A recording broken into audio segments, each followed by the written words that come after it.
नमस्कार दोस्तों, welcome to my YouTube channel. इस यूट्यूब चैनल के माध्यम से मैं आज आपके लिए मन्नू भंडारी के द्वारा लिखी गई कहानी नई नौकरी लेके आई हूँ। मन्नू जी अपने लेखन द्वारा महिलाओं को प्रदान अमिट आवाज़, दिशा और शक्ति के लिए हमेशा हमारे बीच रहेंगी। तो आइए सुनते हैं उनकी कहानी नई नौकरी। टाई की नॉट ठीक करते हुए कुंदन आदेश देता जा रहा था।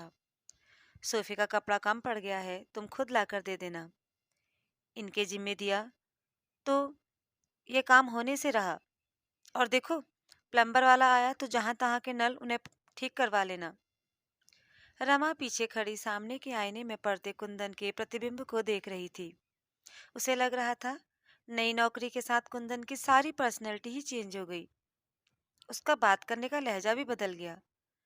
कितना आत्मविश्वास आ गया उसके व्यक्तित्व में। होंठों पर होंठों के कोनों में चुरुट दबाए एक बार फिर उसने घर का चक्कर लगाया। यह भी उसका रोज का एक क्रम था।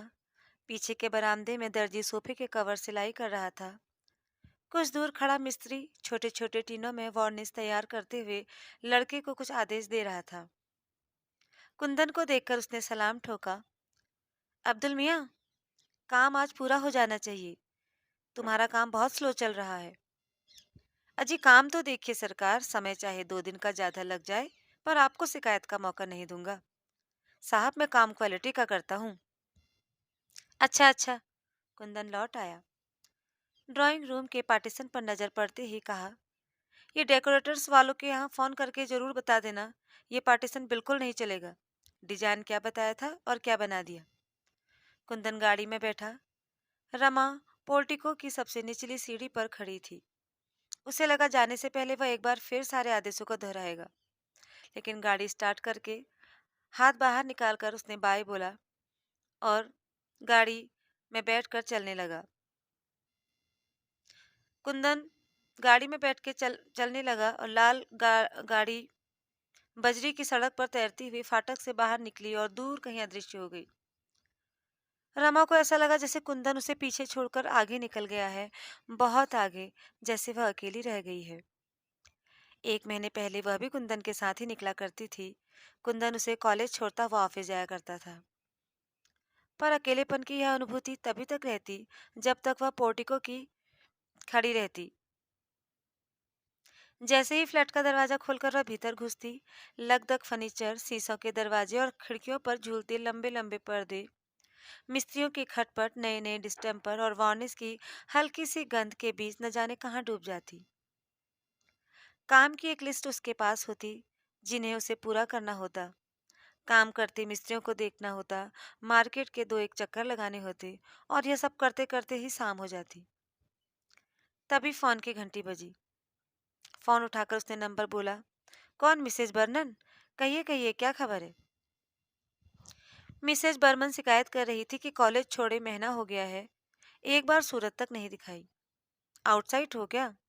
अरे नहीं नहीं, रमा ने बात बीच में ही काट दी।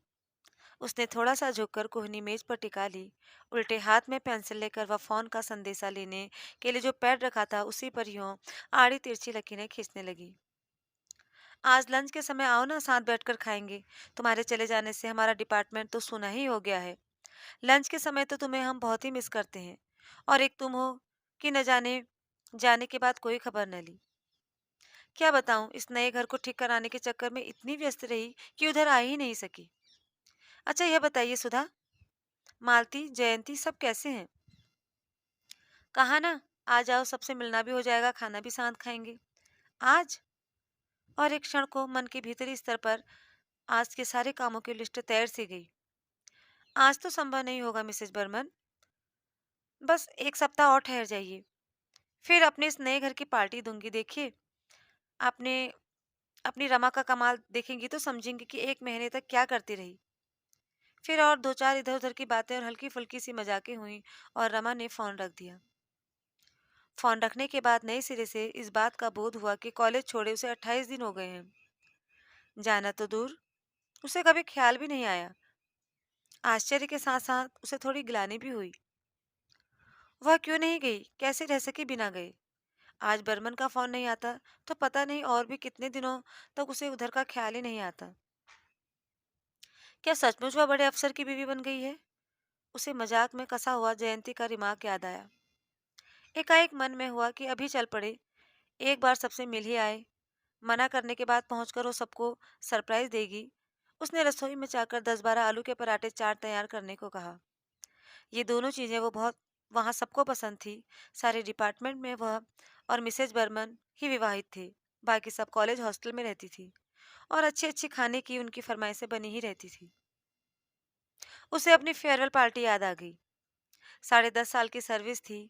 प्रिंसिपल ने अनेकानेक शुभकामनाओं के साथ फूलों के बड़े से गुलदस्ते के बीच पार्कर पेन का एक सेट रखकर दिया था। मिसेज चोपड़ा, आप अपनी इसी पेन से अपनी थीसिस पूरी करिए। जब भी वापस आने का मन हो, बिना संकोच चले आइए। यहाँ आपका हमेशा ही स्वागत रहेगा। उसके डिपार्टमेंट की सभी लेक्चरर्स गाड़ी तक छोड़ने आई थी। भाई रमा जी, कॉलेज भले ही छोड़ दीजिए पर लंच के समय खाना लेके जरूर आ जाया करिए। तो उसकी ना आंखें नम हो पड़ी और हंसी चमक उठी। तब उसे कुंदन की बात याद आ गई। तुम वहां पढ़ाने जाती हो या खाने? फोन पर जब भी देखो तुम लोगों की बातें होती हैं तो खाना ही डिस्कस होता है। उसने केवल इन लोगों के से ही नहीं कहा कि बल्कि मन में भी सोचा कि लंच के समय वो कॉलेज चली जाया करेगी। आखिर उसे भी तो अपने कॉलेज में एकदम काट लेने में काफी कष्ट होगा। इस तरह धीरे धीरे तो फिर भी। तो क्या कुंदन ने ठीक ही कहा था? कॉलेज छोड़ने का निर्णय लेकर वह चुपचाप रो रही थी और कुंदन उसे समझा रहा था। मैं कहाँ कह रहा हूँ तुम्हें अकेला अकेला अकेलापन नहीं लगेगा। तुम जरा भी कमी महसूस नहीं करोगी। कुंदन को एकाएक विदेशी कंपनी में इतनी बड़ी नौकरी मिल जाएगी इसकी आशा औरों को चाहे रही भी हो, कुंदन को तो बिल्कुल नहीं थी। डॉक्टर फिशर से पिछले 8 साल से उसके संबंध थे, विशुद्ध व्यावसायिक संबंध। उनकी प्रशंसा और सद्व्यवहार को भी वह व्यावसायिक औपचारिकता से अधिक कुछ नहीं मानता था। पर 10-12 दिन तक एक जश्न बनाया जा रहा था। रमा और कुंदन ने पैसे उसे इतनी लालसा नहीं थी, पर मारवाड़ी कंसर्न कंसर्न का काम उसके टेम्परामेंट में बिल्कुल अनुकूल नहीं था।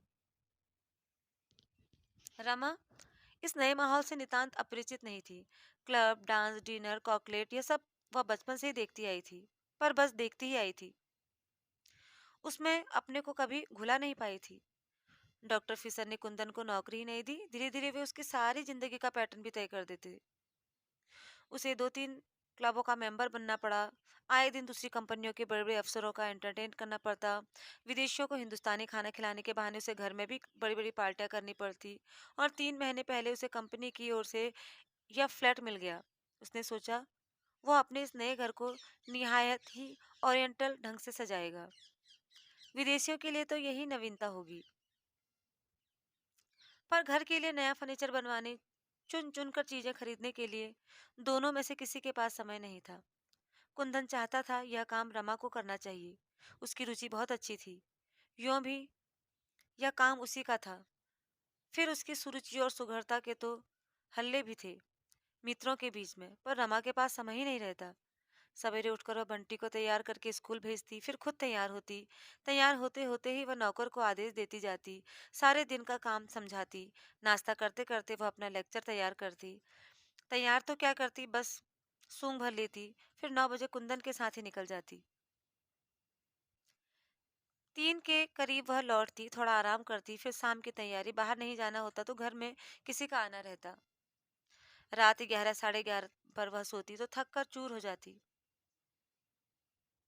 कुंदन उस समय हल्की सी खुमारी चढ़ी रहती। पार्टी में कैसे थक जाती हो? गाड़ी में बैठकर जाती हो, आती हो, खाना पीना, हंसी मजाक, इनमें भी कहीं थका जाता है क्या? गाड़ी में बिठाकर ले आता हूँ। रमा तब केवल सुनी सुनी आंखों से उसे देखती रहती। मन के भीतरी परतों पर हिस्ट्री के वे टॉपिक्स तैरते रहते जो कल उसे पढ़ाने होते और जिन्हें वह जबरन ही दिमाग से बाहर ठेलने का प्रयास करती। कुंदन उसे बताता कि डॉक्टर फिशर उससे कितने खुश हैं, कितने इम्प्रेस कर रहा है। उसने एकाएक ही अपना भविष्य बहुत ही उज्जवल दिखाई देने लगा। पता नहीं थकान के कारण या किसी वजह से वह इतना उत्साह नहीं दिखा पाती तो कुंदन बिगड़ जाता। क्या बात है, देखता हूँ तुम्हें कोई दिलचस्पी ही नहीं मेरे राइज में। You seem to be. क्या बेकार की बातें करते हो, मुझे नींद आ रही है। कभी कुंदन फोन पर कह देता कि ठीक 7 बजे तैयार होकर रहना, और आकर देखता हूँ कि वह तैयार हो रही है तो बिगड़ पड़ता। रमा, तुम्हें टाइम की सेंस कब आएगी? कभी घर पर खाना होता है और कोई कसर हो जाती है तो रात में बड़े संभल कर कहता, मैं ये नहीं कहता कि तुम खाना बनाओ, 3-3 नौकर तुम्हारे पास है, पर जरा सा देख भर लिया करो। ऐसे मौकों पर रमा कुछ नहीं कहती। उस दिन कॉलेज में रमा को एक पेपर पढ़ना था, उसने खुद ही ऑफर किया था। सोचा था इसी बहाने एक टॉपिक तैयार हो जाएगा, पर बिल्कुल भी तैयार नहीं कर पाई। रात में लेटी तो रोना आ गया। मुझसे यह सब निपटा नहीं। लौट कर बिना कपड़े बदले ही कटे पेड़ की तरह पलंग पर गिरकर उसने कहा, क्या नहीं निपटा? यह रवैया मेरे बस का नहीं है। कितना गिल्ट फील करती हूँ। बिना तैयारी किए पढ़ाना लगता है लड़कियों को चीट कर रही हूँ। 2 घंटे का समय भी मुझे अपने लिए नहीं मिलता। कुंदन सोच रहा था कि रात में रमा के साथ वह एक कमरे को अरेंज करने की योजना बनाएगा। कलर स्कीम के लिए उसने जेंसन निकलसन वालों से बात की थी। रमा की बात सुनी तो चुप रह गया। बंटी की रिपोर्ट देखी, हमेशा फर्स्ट आया करता था, इस बार सेवंथ आया है। बगल में लेटकर रमा को अपनी ओर खींचते हुए कुंदन ने प्यार भरे लहजे में कहा, तो तुम उसे पढ़ाया करो। कब पढ़ाया करूं, तुम ही बताओ। शाम को 5 से 7 बजे का जो समय मिलता है उसमें वह खेलने जाता है। तो तुम ही बताओ मैं क्या करूं। कल मुझे पेपर पढ़ना है, 15 दिन पहले टॉपिक मिला है, एक लाइन भी नहीं लिखी है। अब कोई झूठा बहाना भी तो नहीं बनाना पड़ सकता है। 10 साल पूरे हो गए हैं। 6-8 महीने में अपनी थीसिस सबमिट कर देती थी। मेरा सिलेक्शन ग्रेड में आना निश्चित ही था, पर ऐसी हालत रही तो। और रमा रो पड़ी। दूर कहीं कुंदन के कानों में डॉक्टर फिशर के शब्द गूंज रहे थे, जनवरी से डायरेक्टर आने वाले हैं, हमें यहाँ का सारा काम दिखाना होगा। एक नया प्लांट बिठाने की भी योजना है। उसके लिए कुछ रिस्पॉन्सिबल लोगों की जरूरत होगी। सब smart young man, businessman, business में सोशल कॉन्टैक्ट्स में पे करते हैं। You will have to be very social. Kundan को इन बातों में हमेशा अपने लिए कुछ संकेत, कुछ आश्वासन मिलते। Luckily your wife. तुम मुझे छोड़ जाया करो, कोई जरूरी है कि मैं हर दिन तुम्हारे साथ ही जाया करूं? कुंदन कुछ देर उसे यूं ही सहलाता रहा, फिर एकाएक उसने कहा, तुम्हें छोड़कर आज तक मैं कहीं गया हूं क्या? जा सकता हूँ। ऑफिस के अलावा हमेशा हम साथ जाते हैं। तुम तो जानती ही हो कि तुम्हारे बिना मुझे कुछ भी अच्छा नहीं लगता। रमा खुद इस बात को जानती थी। उसका विवाहित जीवन दोस्तों के बीच ईर्ष्या और प्रशंसा का विषय रहा है। समझ नहीं पा रही कि क्या करे। वह जब तक सो नहीं गई, कुंदन उसे समझाता रहा। मैम साहब, पराठे अभी बनेंगे? चौंकते हुए रमा ने पूछा, फिर बोली, नहीं नहीं, 12:30 बजे बनाना, 1 बजे हम कॉलेज जाएंगे। आज इतने एक चक्कर बाजार का लगाऊं और सोफे का कपड़ा लाकर दे दूं। उसने एक बार भीतर जाकर मिस्त्रियों को याद दिला दिया कि आज पॉलिश हर हालत में खत्म कर देनी है। फिर अपनी डायरी देखी, बाजार से और क्या क्या सामान लाना है। कपड़े बदलने अंदर गई तो देखा नौकर ने रैक से सारी किताबें निकाल रखी थी और पोंछ कर जमा रखा था। इनमें से एक किताब भी उसने नहीं पढ़ी। कुछ पर तो अभी तक अपना नाम भी नहीं लिखा। कुंदन ने भी जोश में आकर एक दिन में इतनी ढेर सी किताबें खरीद कर सामने रख दी थी। बात शुरू दूसरे स्तर पर हुई थी। कुंदन ऑफिस से लौटा ही था कि बिना किसी प्रसंग के रमा ने कहा, मैं कॉलेज छोड़ दूंगी। इस तरह काम करने से तो नहीं करना ज्यादा अच्छा है। स्वर में न कहीं तलखी थी न शिकायत, बड़े सहज स्वर में उसने कहा था। कुंदन देखता ही रहा। यही वाक्य था जिसे उसने अनेक बार अनेक तरह से मन ही मन में दोहराया था, पर कहने का मौका नहीं मिला था। अब तो उसे यह भी जरूरी लग रहा था, क्योंकि जनवरी तक उसे अपना सारा घर डेकोरेट करना था, ओरिएंटल स्टाइल पर। फिर भी उसने पूछा, क्या बात हो गई? कुछ नहीं। कुंदन को इस समय और बात खींचना अच्छा नहीं लगा। चाय का प्याला हाथ में लिए ही लॉन में निकल आया। कैक्टस की जितनी वैरायटी ला सकता था लाकर फाटक के दोनों ओर बड़ी खूबसूरत रॉकरीज बनाई थी। पर लॉन से वह अभी भी संतुष्ट नहीं था। चाहता था लॉन पर्सियन कॉर्पेट में बदल जाए। रात में फिर वही प्रसंग चला। कुंदन उससे बचना भी चाहता था और जानना भी चाहता था कि रमा ने सचमुच ही यह निर्णय ले लिया है या केवल कुंदन ने अपना आक्रोश प्रकट कर रही है। पर रमा ने केवल इतना ही कहा, अब निपटा नहीं, कल इस्तीफा दे दूंगी। स्वर के भीगापन ने कुंदन को भी कहीं छुआ जरूर। फिर भी सारी बात को एक हल्के मजाक में बदलने के लहजे से उसने कहा, छोड़ो भी यार, वैसे भी क्या रखा है एशियंट हिस्ट्री पढ़ाने में? चोल वंश, चेदी वंश के बारे में न भी जानेंगे तो कौन सी जिंदगी हराम हो जाएगी। रमा चुप। इससे तो तुम खूब किताबें पढ़ो, मैगजीन्स पढ़ो, कुछ छुटपुट क्लासेस अटेंड कर लो, बंटी को पढ़ाओ, दुनिया भर के बच्चों को पढ़ाओ और अपना बच्चा नेग्लेक्ट हो। रमा चुप। कुंदन उस चुप्पी पर खींच आया, फिर भी अपने स्वर को भरसक संयत बनाकर बोला, तुम्हें शायद लग रहा है कि मेरी वजह से, इस नई नौकरी की वजह से तुम्हें अपना काम छोड़ना पड़ रहा है। पर यह तो सोचो, मुझे ही इस नौकरी में क्या दिलचस्पी है, तुम्हारे लिए, बंटी के लिए। मैंने तो ऐसा नहीं कहा, मैं तो यही सोच रही थी कि आखिर मेरे मन के संतोष के लिए क्या होगा।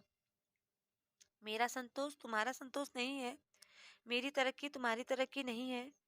है, क्यों नहीं, पर मेरा यह मतलब नहीं था। 10 साल के काम कर रही हूँ, छोड़ दूंगी तो मेरा मन कैसे लगेगा। मैं तो सोचता हूँ कि तुम यह सब सोचने का समय ही नहीं मिलेगा। और शाम को इतने बंडल किताबें लाकर सामने रख दी। और सचमुच उसके बाद उसने यह सब सोचने का समय ही कब मिला। आज भी अगर मिसेज बर्मन का टेलीफोन नहीं आता तो उसे कॉलेज की याद नहीं आती। सारे दिन गाड़ी में घूम घूम कर उसने घर का सामान खरीदा। पर्दों के लिए उसने लूम वालों से यह तय किया कि 40 गज का कपड़ा बनाकर वह उस डिजाइन को नष्ट कर देंगे, जिससे वह पर्दे और कहीं देखने को भी न मिले। डिजाइन भी उसने खुद पसंद पर बनवाया था। राजस्थान का किसी रियासत का बहुत सा सामान नीलाम हो गया था। कितने दिनों तक वह जाकर बैठी थी। पुरानी पेंटिंग, झाड़, फानूस और सजावट की छोटी मोटी चीजें उसने खरीदी थी। आज दरवाजों का पालिश समाप्त हो गया तो सारा सामान जमाना डायरेक्टर मुंबई आ गए। अगले सप्ताह तक यहाँ आ जाएंगे। तब तक वह सब जमा लेगी। इंटीरियर डेकोरेटर्स वालों के यहाँ से एक आदमी बराबर आता रहा। तभी उसे फोन का ख्याल आया। वह बाहर जाने के लिए निकल ही रही थी, टेलीफोन की घंटी बजी। रमा ने रिसीवर उठाकर अपना नंबर बोला। ओह, मैं सोच रहा था कि तुम कहीं मार्केट में नहीं निकल गई होंगी। बस निकल ही रही थी। सुनो, लंच पर मेरे साथ एक साहब होंगे, यहीं के हैं, बहुत फॉर्मल होने की जरूरत नहीं, बस जरा सा देख लेना। डेकोरेटर को फोन किया किया था पर लाइन नहीं मिली, लौटकर फिर करूंगी। ओके। रसोई में जाकर रमा ने कहा, थोड़ी सब्जियां उबालकर इन उबले हुए आलूओं में मिला दो, पराठे नहीं बनेंगे, वेजिटेबल कटलेट बना देंगे। फिर उसने फ्रिज खोलकर देखा, सब कुछ था। जब वह कॉलेज जाती थी तो कुंदन का लंच ऑफिस जाता था, पर आजकल वह लंच के लिए घर ही आता है। 1 तारीख लंच के लिए कुंदन आया। जब भी वह घर आता एक बार सारे घर का चक्कर लगाता, इस नई साज सज्जा को हर एंगल से देखता और उसके चेहरे पर एक संतोषमय गर्वयुक्त उल्लास चमकने लगता। कभी कभी इसी उल्लास में वह रमा से कहता, यू आर रियली वंडरफुल। अब कोई आए मुझे चिंता नहीं, 5 तारीख को डायरेक्टर आ रहे हैं, मैं इस बार एक बड़ी पार्टी घर पर ही रखूंगा। बस यार, डायरेक्टर की नज़रों में जम जाऊं, एक बार ये लोग इम्प्रेस हो जाए तो रास्ता साफ। डॉक्टर फिसर तो जब भी कोई मौका आएगा मेरे फेवर में ही राय देंगे। रमा कुंदन के बच्चों जैसे पुलक में आवेश पर मंद मंद मुस्कुराती रही। मैम साहब, आपका फोन किसका है? बोलो, बाद में कर लें। मैम साहब इस समय लंच ले रही हैं। कुंदन इस समय रमा को वह सारी बातें सुनाना चाहता था जो आज उसके और फिसर के बीच हुई थी। कितने स्पष्ट थे सारे संकेत, फिर भी वह अपने अनुमानों का रमा से समर्थन करा लेना चाहता था। कॉलेज से मिसेस बर्मन का है। बेरा लौटने लगा। अरे ठहरो। और रमा एकदम उठ खड़ी हुई। बातें शुरू हुई तो वह भूल गई कि कुंदन खाने की मेज पर बैठा है और वह खाना बीच में ही छोड़कर आई है। रमा लौट ही रही थी। चरखा क्या? कोई इतने अपनेपन से बुलाए तो मैं ठीक से बात भी न करूं? यह भी क्या कोई बात हुई भला? अच्छा अच्छा, अब अपना खाना खत्म करो, तुम्हारा हो गया तो तुम उठो ना। नो नो, यह कैसे हो सकता है भला? खाने के बाद कॉफी लेकर इजी चेयर पर आराम करते हुए कुंदन ने सिगरेट सुलगा ली और गोल गोल छल्लों के रूप में धुआं उगलता रहा। फिर रोज की तरह 5 मिनट के लिए आंखें मूंद ली। रमा अखबार पलटने लगी। अब चले? झटके से कुंदन उठ खड़ा हुआ। कोट उठाया तो तनख्वाह की याद आई। भीतर की जेब से नोट के 2 बंडल निकाले, एक बड़ा और दूसरा छोटा। अरे, यह क्या, तनख्वाह ले आए? आज क्या 1 तारीख हो गई है? रमा को आजकल तारीख और दिनों का कुछ ख्याल ही नहीं रहता। ये आया बैरा और खान सामा के हैं, 80 80 और 100। छोटा बंडल बढ़ाते हुए कुंदन ने कहा। रमा ने बंडल ले लिया और यह तुम्हारा है। फिर जरा सा झुककर बोला, अब जो मुनासिब समझो, इस गुलाम को 5 सिगरेट के लिए दे देना। और हंस पड़ा। रमा भी मुस्कुरा दी। और फिर लाल बजरी की सड़क पर तैरती हुई कुंदन की कार रमा को छोड़कर आगे चली गई। इस प्रकार यहाँ पे कहानी समाप्त होती है। कहानी सुनने के लिए धन्यवाद। अगर कहानी पसंद आई तो प्लीज़ चैनल को लाइक करें, शेयर करें और सब्सक्राइब करना ना भूलें।